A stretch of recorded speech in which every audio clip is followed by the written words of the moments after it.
আর আরও যেন আমরা বাংলাদেশের বিশেষ করে যারা চাকরিজীবী কর্মজীবী মানুষ আছেন তাদের সন্তানদেরকে বিনিময়ের ক্ষেত্রে তাদের সন্তানদেরকে সুশিক্ষা এবং সুন্দর পরিবেশ দেওয়ার ক্ষেত্রে এই যে উনার যে মহৎ উদ্যোগ সেই উদ্যোগের আজকের এই প্রধান অতিথিকে আমি আমার পানি সম্পদ মন্ত্রণালয় থেকে ধন্যবাদ এবং কৃতজ্ঞতা জানাচ্ছি।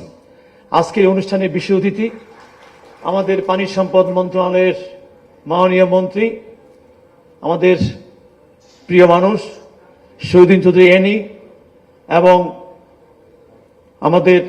মহিলা বিষয়ক প্রতিমন্ত্রী পুতুল আপা সহ বিভিন্ন মন্ত্রণালয়ের সচিব, কর্মকর্তা, কর্মচারী, সাংবাদিক এবং আয়োজক ভাইরা, আসসালামু আলাইকুম এবং শুভ অপরাহ্ন।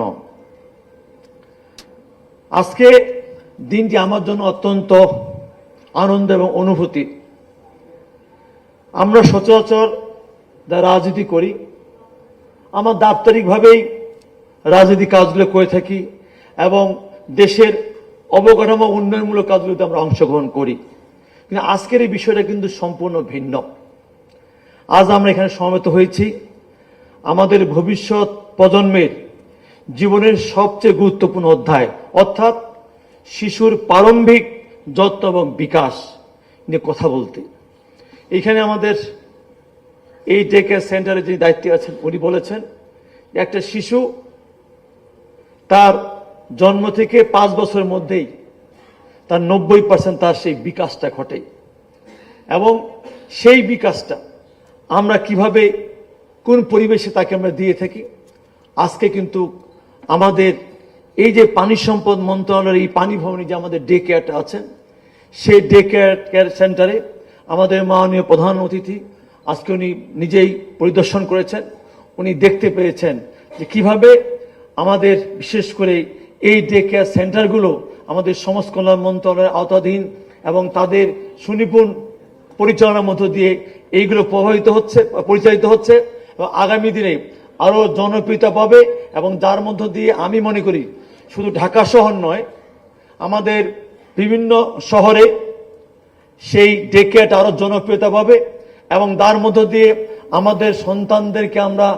আমরা সুস্থ পরিবেশ দিতে পারবো এবং যার মধ্য দিয়ে তার মেধার বিকাশ ঘটবে এবং যার মধ্য দিয়ে আমরা আগামী দিনে আমাদের মাননীয় প্রধানমন্ত্রী তারেক রহমান যে দেশের স্বপ্ন দেখছেন, যে দেশের চিন্তা করছেন, আমরা সে একটি সুন্দর জাতি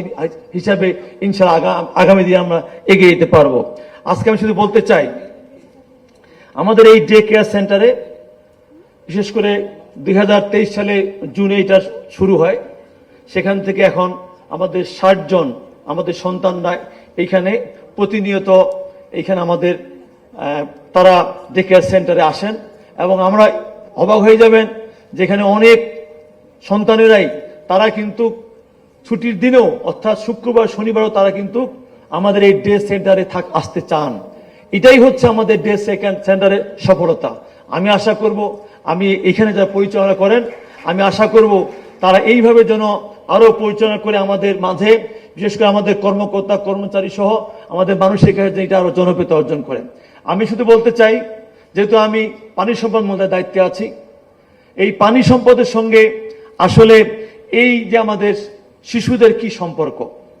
আমি এখানে একটি বিষয় আপনাদেরকে বলতে চাই। এই যে আমরা আজকাল যারা এখানে উপস্থিত হয়েছি আমরা নিশ্চয়ই সবাই সকালে পানি খেয়ে আসছি।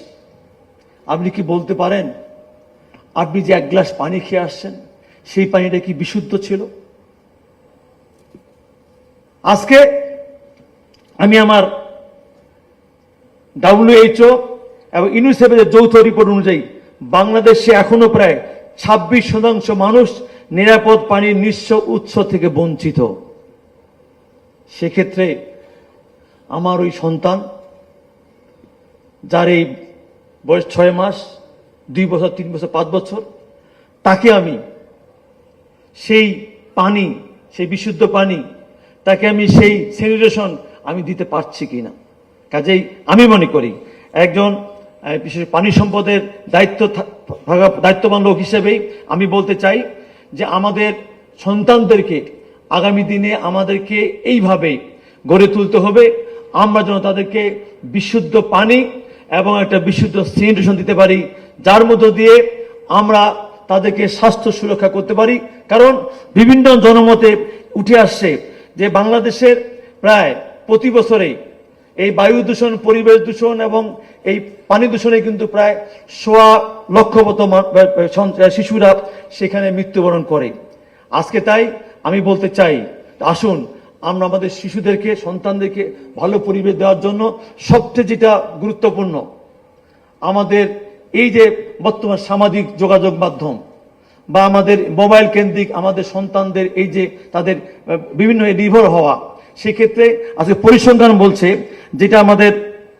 আইসিডিডিআর পরিসংখ্যান বলছে, দৈনিক প্রায় আমাদের দেশের সন্তানরা 5 ঘন্টা অধিক সময় কাটায় এই শুধু আমাদের সামাজিক যোগাযোগ মাধ্যমে। এটা অত্যন্ত উদ্বেগজনক এবং এইটা আমাদের মনে করি আমাদের সন্তানদের মানসিক বিকাশের ক্ষেত্রে অনেক বাধা হয়ে দাঁড়াবে। কাজেই আমি আমার বক্তব্য দীর্ঘায়িত করব না, আমি শুধু বলতে চাই, আসুন আমরা আজকে জনসচেতনতা তৈরি করি এবং আমাদের সন্তানদের বিকাশের যে বয়স 6 মাস থেকে 5 বছর, সেই সময় আমরা আমাদের সামর্থ্য হিসেবে আমরা যেমন আমাদের সন্তানদেরকে ডে কেয়ারে পাঠাবো, এর বাইরেও যদি আমার সন্তানকে আমি লালন পালন করি, সেই ক্ষেত্রে তাকে যেন সেই পরিবেশটা দিতে পারি, যার পরিবেশের মধ্যে, যে পরিবেশের মধ্য দিয়ে আগামী দিনে এই বাংলাদেশকে যেন আমরা পৃথিবীর মানচিত্রে একটি শ্রেষ্ঠ জাতি হিসেবে আমরা নিয়ে যেতে পারি এবং সেইভাবে যেন এই প্রজন্মকে তৈরি করতে পারি, সেই প্রচার রেখেই আপনাদের সবাইকে ধন্যবাদ, কৃতজ্ঞতা নিয়ে আমার বক্তব্য শেষ করছি। ভালো থাকবেন, সুন্দর থাকবেন, সুস্থ থাকবেন, সবাইকে ধন্যবাদ।